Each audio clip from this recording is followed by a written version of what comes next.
चरण नहीं छोड़े, दोनों साइड में खड़े रहना भाइयों और बीच में से रास्ता छोड़ दी, चरण नहीं छोड़े। बोर्ड पीछे ले जाओ, उतार दो बस सारा, थोड़ी दूर ले जाओ, थोड़ी दूर तक चला जाएगा, बाहर नहीं जाना, नहीं घुमा देना। कल के दिन के उपलक्ष्य में आपको जो कुछ प्राप्त होना है और उसके लिए जो दिशा निर्देश पूज्य गुरुदेव के माध्यम से अभी आपको प्राप्त हुआ है वह निश्चय ही हमारे इस हरियाणा प्रांत से और दूर दूर से आए हुए साधक भाई और बहनों के लिए एक वरदान स्वरूप दिन है, वरदान है अपने आप में, क्योंकि इसमें भारत के सभी प्रांतों में जो साधना शिविर और इस प्रकार से यज्ञों का आयोजन हुआ, शायद वहां पर यह इस प्रकार से काल का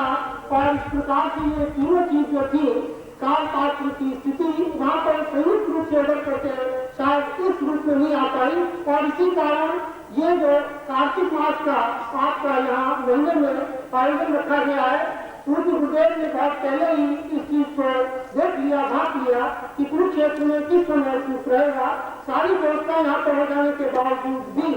पूज्य गुरुदेव ने ये समय आप लोगों को दिया और उसको पोस्टपोन रखा गया, तो ये उनका जो हेतु था इसके पीछे वो प्रकट हो गया जो अब तक लोगों को मालूम नहीं था। और कल के दिन जो आज आपने पूज्य गुरुदेव ने जिस क्रम से आपको बताया है, यदि ये क्रम हम अपना सके और ये चारों चीजें जो आपको बताई गई है कल तक आपको अपने आप में पूर्ण पात्र बना देने के लिए है,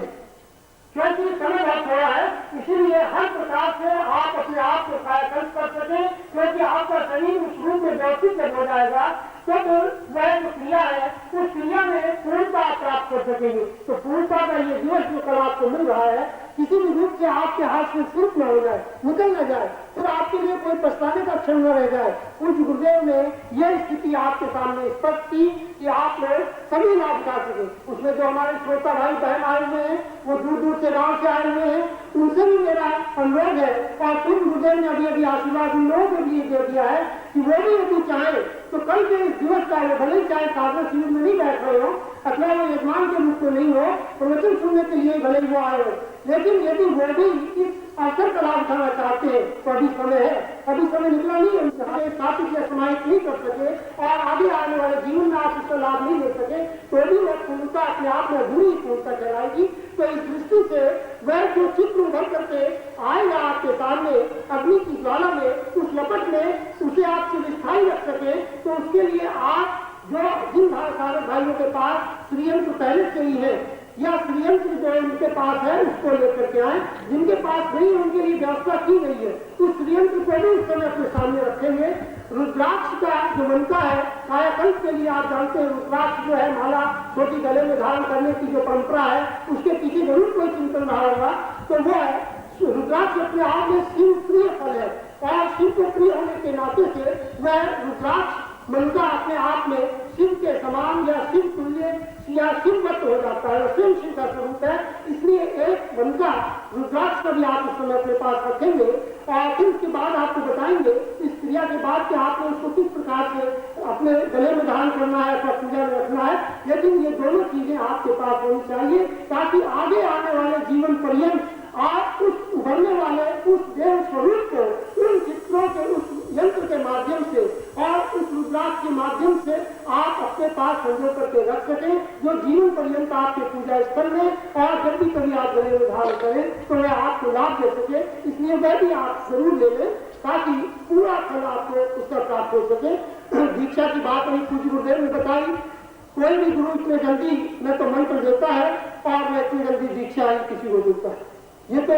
निश्चित रूप से हम आप सबका सौभाग्य है कि गुरुदेव ने मुक्त हृदय से, क्योंकि जैसा भी भाई गुरु साहब ने बताया था कि उनका ही अनुभव है और हम लोग उनका ही नहीं हम सबका अनुभव है कि गुरुदेव अपने पास जो भी कुछ ज्ञान संजोए हुए हैं वो चाहते हैं कि पत्रिका का माध्यम हो अथवा जो भी माध्यम हो, शिविरों का माध्यम है, प्रैक्टिकल माध्यम है, पत्रिका का थ्योरेटिकल माध्यम है और यज्ञों का भी आप देख ही रहे हैं कि कितना आज का प्रैक्टिकल पूजन आप लोगों ने देखा, ये सब जो है, ये सब प्रैक्टिकल अप्रोचेज है। इनके माध्यम से गुरु ज्ञान जो है बांट रहा है, आपके पास तक वह ज्ञान पहुंचा रहा है और आपके गुरु ज्ञान को पीढ़ी दर पीढ़ी आगे ट्रांसफॉर्म करने की क्रिया आपके द्वारा कराना चाह रहा है। इसलिए आप उस ज्ञान को पूर्ण मनोयोग के साथ उसी क्रम से जैसे आपको बताया जाए उसे प्राप्त करें, धारण करें और उसका जीवन पर्यंत लाभ उठाएं। ऐसी इस शुभकामना और आशीर्वाद जो आपको भी गुरुदेव का मिला, उसको आप अवसर रहते चूक न जाए और अवसर जाने के बाद फिर निश्चित रूप से हम और आप कितने भी कुछ भी हाथ मिलते रह जाए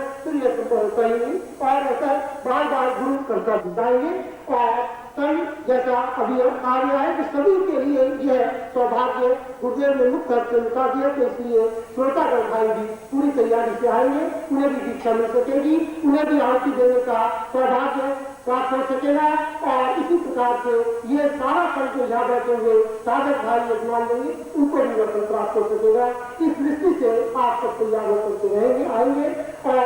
हम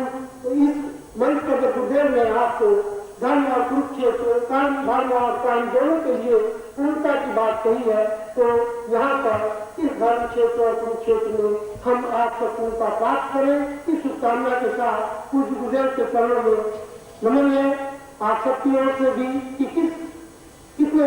निश्चित रूप से आप सब सौभाग्यशाली है कि इतने थोड़े समय में मात्र 1 दिन में आप क्या कुछ प्राप्त करने जा रहे हैं। शायद आगे आने वाले समय में आपको एहसास हो सकेगा और आप ऐसा एहसास करें और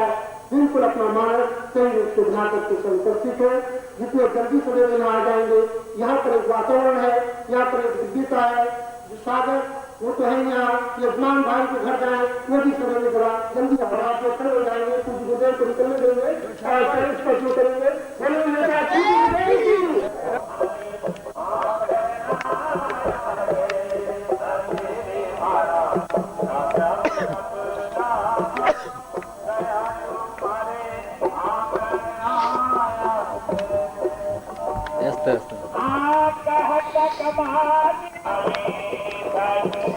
नमस्कार। अगर आप सद्गुरुदेव डॉक्टर नारायण दत्त श्रीमाली जी के दीक्षित हैं या फिर आपके पास उनसे जुड़े हुए कोई भी अनुभव है, तो नीचे दिए गए हुए नंबर पर वीरल पटेल जी को मैसेज कीजिए या फिर फ़ोन कॉल कीजिए और अपने अनुभव ज़रूर शेयर कीजिए। डॉक्टर नारायण दत्त श्रीमाली जी की आत्मकथा का संकलन करने में मदद करें। धन्यवाद।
प्यारे साधकों, ये वो स्थान है जहाँ भगवान श्री कृष्ण ने आज से 5000 वर्ष पूर्व गीता का उपदेश इसी श्लोक से वीर अर्जुन को दिया कि हे अर्जुन, कर्म ही सबसे बड़ा इंसान का, मनुष्य का धर्म है, तुम उसे कर, फल की चिंता मत करो। ये श्लोक का अर्थ है। इसी के साथ मैं आपके सामने हमारे जिनकी हमें बहुत देर से प्रतीक्षा थी, पूजनीय गुरुदेव आपके सम्मुख उपस्थित हैं और वो कार्यक्रम आपके सामने हवन का जो है वो होने जा रहा है। जगपाल सिंह चौधरी जो कि धार्मिक कार्यों में बहुत बढ़ चढ़ कर हिस्सा लेते हैं, वो हमारे सम्मुख आप धारे हुए हैं। गुरु की आज्ञा से उनको 1-2 मिनट का समय बोलने के लिए दिया है। जगपाल सिंह चौधरी, MLA नैनगढ़। साधकों, भाइयों, मैं वैसे अम्बाड़े ज़िले का तो रहने वाला हूँ, लेकिन हमारी ज़मीन यहाँ बिल्कुल ज्योतिषर जो वहाँ के कृष्ण भगवान ने उपदेश दिया तो वहाँ भी हमारा फार्मर ज़मीन है। अपना ही घर समझो, मैं यहाँ का ये हमारा स्थान है, धर्म क्षेत्र यहाँ का समझो रहने वाला भी हूँ। तो मैं अपने सारे हरियाणा की ओर से गुरु जी का यहाँ आने पर, पधारने पर इस क्षेत्र में हार्दिक उनका स्वागत करता हूँ और मैं भगवान से प्रार्थना करता हूँ कि आपका जो शिविर है कामयाब रहे। मुझे इच्छा थी कल मैं यहाँ आता, लेकिन कई गस्तों की वजह से नहीं आ सका चंडीगढ़ से, क्योंकि चंडीगढ़ में ज़्यादा रहता हूँ। ये जो ट्यूबवेल है यहाँ 8 नंबर, जब मैं किसी ज़माने में SDO था, क्योंकि मैं पहले कार्य में सर्विस में था, जहाँ उन्होंने अपने जीवन का श्रेष्ठतम समय व्यतीत किया और हमें श्रीमद् भगवद गीता जैसा एक महत्वपूर्ण ग्रंथ उनके द्वारा प्राप्त हुआ। वे स्वयं यज्ञ पुरुष हैं और इसीलिए जहाँ पर भी यज्ञ होते हैं उस यज्ञ में 9 ग्रहों की स्थापना की जाती है, 16 मातृकाओं की स्थापना की जाती है। तो भगवान श्री कृष्ण को भी यज्ञ पुरुष के रूप में स्थापित किया जाता है। और यदि हम जब पुष्पांजलि और श्रद्धांजलि व्यक्त करते हैं तो यज्ञ पुरुष चतुर्विश्च द्वाभ्याम पंचभेव च भूयते च पुनर्दाभ्याम तस्मै यज्ञात्मने नमः। जो यज्ञ पुरुष हैं, और यज्ञ पुरुष केवल भगवान श्री कृष्ण को ही कहा गया है, इसलिए कि वे यज्ञ का मतलब है कि अपने जीवन के समस्त विकारों को दूर करते हुए पूर्णता को प्राप्त करने की क्रिया को यज्ञ कहते हैं। यज्ञ का तात्पर्य है कि हम अपने इच्छित कार्यों के पास नजदीक से नजदीक जाए। जो हमारा चिंतन है, जो हमारा विष्ट है, जो हमारा लक्ष्य है, जो हम प्राप्त करना चाहते हैं, वे केवल यज्ञ के माध्यम से ही संभव है। और इसीलिए पिछले कई हजार वर्षों से हमारे जीवन में यज्ञ का अत्यधिक महत्व रहा है। यहाँ तक कि जन्म के समय यज्ञ कार्य संपन्न होता है, विवाह के समय में भी यज्ञ कार्य संपन्न होता है और मृत्यु के समय में भी यज्ञ कार्य संपन्न होता है। सद्गुरुदेव डॉक्टर नारायण दत्त श्रीमाली जी के दुर्लभ वीडियोस, पुस्तक, पत्रिका एवं साधना की निःशुल्क दीक्षा प्राप्त करने के लिए नीचे लिखे हुए नंबर पर वीरल पटेल जी को व्हाट्सएप पे अपना नाम और अपने शहर का नाम लिखकर भेजें। धन्यवाद।